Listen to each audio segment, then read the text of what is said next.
नमस्कार। आज हम डॉक्टर अरुणेश कुमार के लेख भारत के अंतिम वायसराय माउंटबेटन की चुनौती के कुछ अहम हिस्सों पर एक गहरी चर्चा कर रहे हैं। जी। ये लेख हमें सीधे 1947 के उस दौर में ले जाता है जब देखिए दूसरा विश्व युद्ध तो ब्रिटेन जीत गया था, लेकिन वो खुद काफी पस्त था। हाँ, बिल्कुल। और भारत एक बहुत ही ऐतिहासिक चौराहे पर खड़ा था। Exactly. ये वो दौर है जिसकी बारीकियां समझना, खासकर अगर आप सिविल सेवा या नेट जीआरएफ जैसे इम्तिहानों की तैयारी कर रहे हो तो बहुत अहम हो जाता है। सही बात है। हम समझने की कोशिश करेंगे कि भाई किन दबावों और क्या हालात थे जिनके बीच लॉर्ड माउंटबेटन भारत के आखिरी वायसराय बने। और कहानी शुरू होती है पता है कहाँ से? 1947 का नया साल, लंदन में बर्फबारी हो रही है। हाँ। और माहौल बड़ा उदास है। हाँ, उदास और ठिठुरता हुआ। शहर खंडहर जैसे थे, राशनिंग चल रही थी और मतलब जीत के बाद भी देश दिवालिया होने वाला था। तो ये तस्वीर तो बड़ी अजीब है ना, मतलब जंग जीत ली पर देश बिल्कुल बदहाल, शहर टूटे पड़े हैं, लोगों के पास गर्म पानी तक नहीं। हाँ। ये जो घरेलू तबाही थी, ये ब्रिटेन की दुनिया पर पकड़ को, खासकर भारत के संदर्भ में कैसे कमजोर कर रही थी? देखिए, इसका बिल्कुल सीधा असर था। आप समझिए, ब्रिटेन की अर्थव्यवस्था पूरी तरह तबाह हो चुकी थी। उद्योग लगभग ठप थे। अमेरिका और कनाडा का भारी कर्ज चढ़ा हुआ था। पाउंड स्टर्लिंग की वैल्यू गिर रही थी और लगभग 20 लाख लोग बेरोजगार थे। तो ऐसे में भारत जैसा एक विशाल उपनिवेश जो खुद अंदरूनी झगड़ों से जूझ रहा था, उसको संभालना वो अब नामुमकिन सा होता जा रहा था। सही। जीत की कीमत उन्होंने बहुत भारी चुकाई थी और अब साम्राज्य को बनाए रखने का खर्च वो उठा नहीं सकते थे। असल में ब्रिटेन की ये जो घर की खस्ता हालत थी ना, वही उसके साम्राज्य के ताबूत में एक अहम कील बन रही थी। और उधर भारत में, वहां तो हालात और भी विस्फोटक थे। बिल्कुल। लेख बताता है कि हिंदू मुस्लिम दंगे बढ़ रहे थे, अलग पाकिस्तान की मांग बहुत तेज हो गई थी। हाँ। जबकि कांग्रेस विभाजन के सख्त खिलाफ थी और अंग्रेजों की वो फूट डालो राज करो वाली नीति, उसने तो आग में घी का ही काम किया था। यकीनन। तो इस मुश्किल पहेली ने ब्रिटेन के निकलने की राह को कितना पेचीदा बना दिया था। इसने ब्रिटेन को पूरी तरह फंसा दिया था। मतलब वो निकलना तो चाहते थे, पर कैसे? इज्जत से, व्यवस्था के साथ? ये बड़ा सवाल था। हाँ। उस वक्त के जो वाइसरॉय थे, फील्ड मार्शल वेवल, वो एक अनुभवी सैनिक थे, लेकिन फिर भी वो स्थिति को संभाल नहीं पा रहे थे। अच्छा। उन्होंने तो एक तरह से आप कह सकते हैं हाथ खड़े कर दिए थे। वो कह रहे थे कि भाई धीरे धीरे निकलो, ब्रिटिश हितों को बचाते हुए।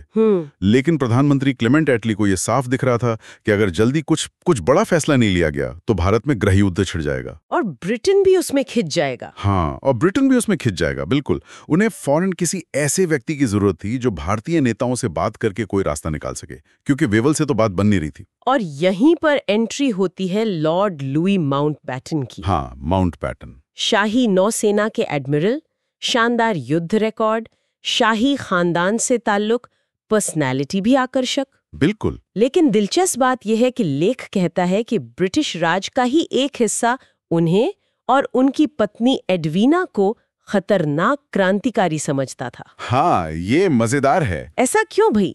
क्या खास था उनमें जो एटली को लगा कि ये मुश्किल काम वही कर पाएंगे? देखिए, ये क्रांतिकारी वाला टैग इसलिए मिला क्योंकि जब वो दक्षिण पूर्व एशिया में सुप्रीम अलाइड कमांडर थे ना, हाँ, तो उन्होंने उपनिवेशवाद के खिलाफ जो राष्ट्रवादी नेता थे, जैसे बर्मा के आंग सान या इंडोनेशिया के सुकर्णो, उनके प्रति थोड़ी हमदर्दी दिखाई थी। अच्छा। और ये पारंपरिक ब्रिटिश शाही हितों के खिलाफ जाता था।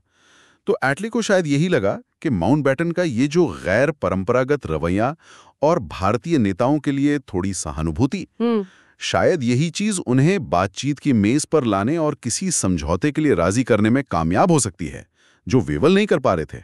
मगर माउंटबेटन खुद कहाँ ये जिम्मेदारी लेना चाह रहे थे? नहीं, बिल्कुल नहीं। उन्हें तो डर था कि भारत एक डूबता जहाज है और उनकी सारी इज्जत, उनका नाम खराब हो जाएगा। हाँ, उनकी प्रतिष्ठा दांव पर थी। तो उन्होंने कुछ बड़ी शर्तें रखी थीं। हाँ, और वो शर्तें असाधारण थीं, मतलब अभूतपूर्व। पहली शर्त ये कि भारत छोड़ने की एक पक्की तारीख, बिल्कुल तय डेट सार्वजनिक रूप से घोषित की जाए। अच्छा, इसका क्या मतलब था? इसका मकसद था भारतीय नेताओं पर फौरन समझौता करने का दबाव बनाना कि भाई अब वक्त नहीं है, फैसला करो। समझ गई। और दूसरी शर्त और भी बड़ी थी।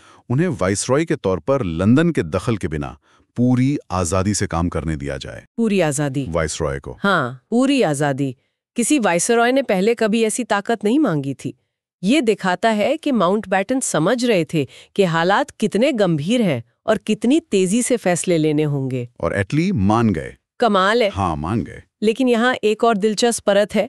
लेख के मुताबिक माउंटबेटन का नाम एटली को सर स्टैफर्ड क्रिप्स ने सुझाया था जी। और ये नाम क्रिप्स और वी.के. कृष्ण मेनन, जो नेहरू के बहुत करीबी माने जाते थे, उनके बीच दिसंबर 1946 में लंदन में एक गुप्त मीटिंग हुई थी, उसमें उभरा था। हाँ, ये बात कृष्ण मेनन ने खुद लेखक को बताई थी। मेनन ने साफ कहा था कि कांग्रेस वेविल के रहते कोई प्रगति नहीं देखती। अच्छा। तो इसका मतलब ये सिर्फ लंदन का फैसला नहीं था। नहीं, बिल्कुल नहीं। पर्दे के पीछे से भारतीय नेताओं की या कम से कम कांग्रेस की भी भूमिका थी। इसके क्या मायने?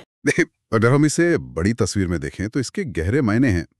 पहला तो ये कि सत्ता सौंपने की प्रक्रिया शुरू होने से पहले ही, भले ही अनौपचारिक तौर पर, भारतीय नेताओं का असर ब्रिटिश फैसलों पर पड़ने लगा था।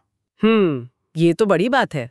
वायसराय की नियुक्ति में एक तरह की परोक्ष भारतीय सहमति या अपने आप में सत्ता बदलने का एक अनकहा संकेत था। और दूसरा ये कि इस बात को खुफिया रखना, गुप्त रखना बहुत जरूरी था। जरा सोचिए, अगर मुस्लिम लीग को पता चल जाता कि होने वाले वायसराय का नाम कांग्रेस के एक विश्वासपात्र के कहने पर आया है, तो माउंटबेटन पर उनका भरोसा शुरू होने से पहले ही खत्म हो जाता। हाँ, ये तो है। और विडंबना देखिए, महारानी विक्टोरिया के पड़पोते को ठीक 70 साल बाद उसी साम्राज्य को समेटने का काम दिया जा रहा था जिसे उसकी परदादी ने भारत की साम्राज्ञी बनकर और मजबूत किया था। वाह, क्या विडंबना है।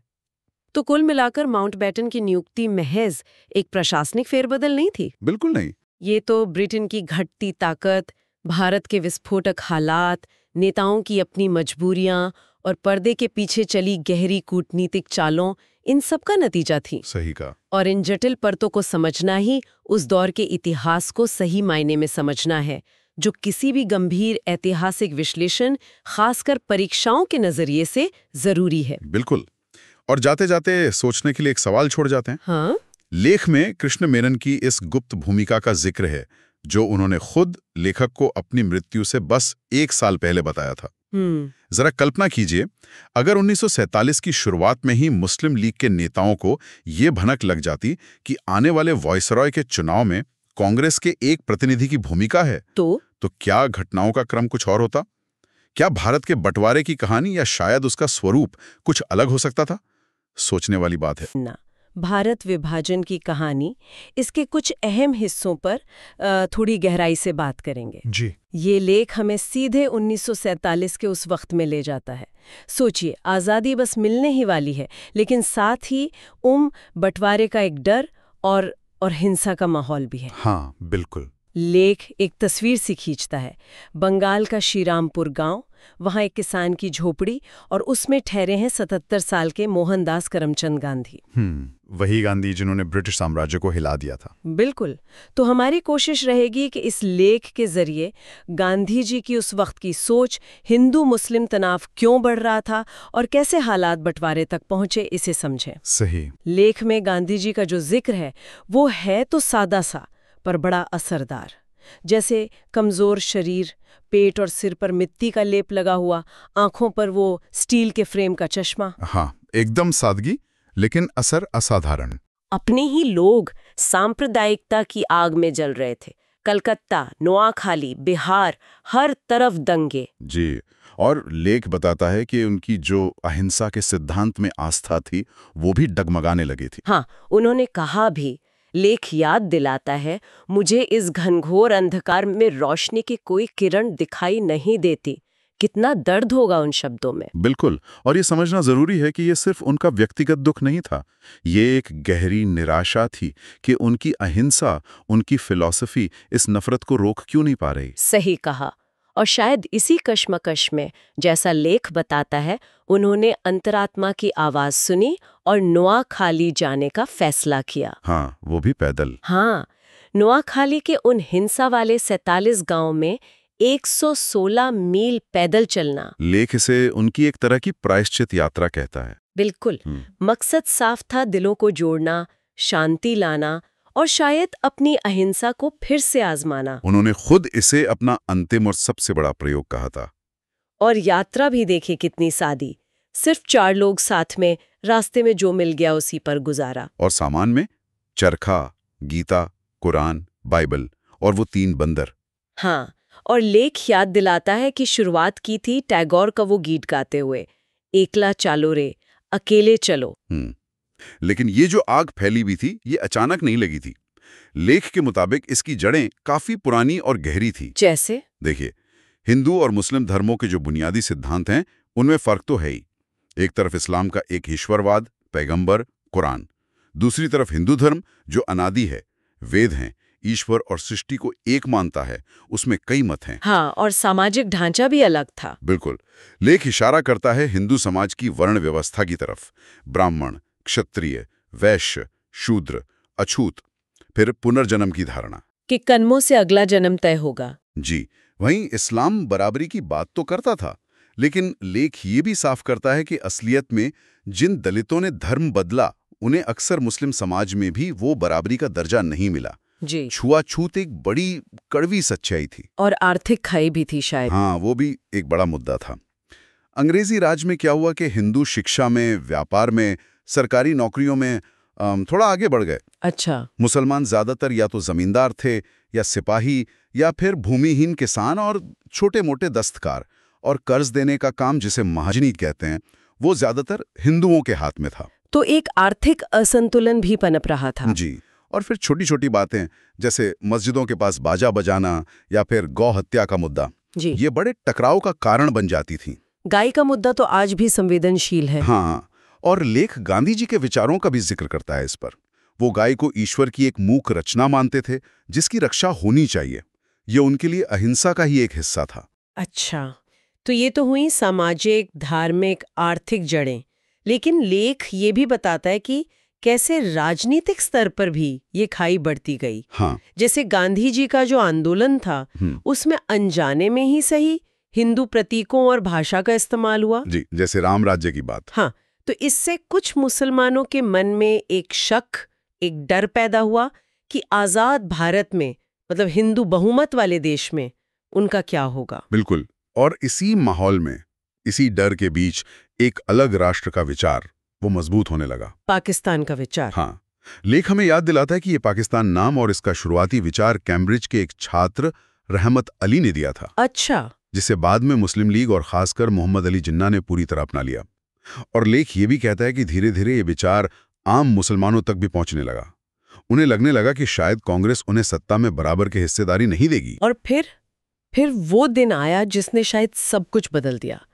16 अगस्त 1946, कलकत्ता, मुस्लिम लीग का सीधी कार्रवाई दिवस, डायरेक्ट एक्शन डे। लेख उसके बारे में जो बताता है, रोंगटे खड़े हो जाते हैं। शहर में खुली हिंसा, मारकाट, हजारों लोग मारे गए। हाँ, लाशें सड़कों पर थीं, हुगली नदी लाशों से भर गई थीं, ऐसा जिक्र है। भयानक मंजर था वो। दिल दहल जाता है सोचकर भी। बिल्कुल।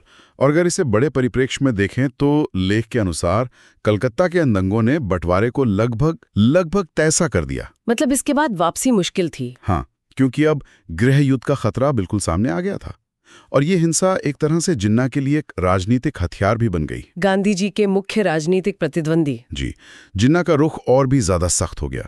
वो बिल्कुल अड़ गए। लेख उनके उस बहुत मशहूर बयान का जिक्र करता है। बहुत सख्त बयान था वो। हाँ, हम हिंदुस्तान को बंटवा देंगे या फिर हिंदुस्तान को तबाह कर देंगे। बहुत साफ चुनौती थी ये। तो एक तरफ गांधी नोआखली में थे, दिलों को जोड़ने की शायद अपनी आखिरी सबसे मुश्किल कोशिश कर रहे थे, अहिंसा के जरिए। और दूसरी तरफ जिन्ना थे, जो एक अलग मुल्क बनाने के अपने इरादे पर पूरी मजबूती से कायम थे।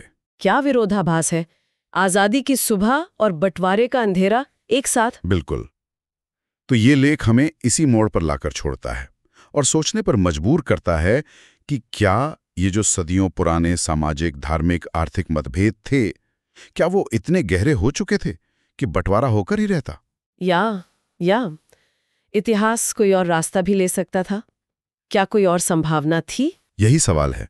ये इतिहास का एक ऐसा सवाल है जो शायद हमेशा हमारे साथ रहेगा और जिस पर हमें आज भी सोचने की जरूरत है। बिल्कुल।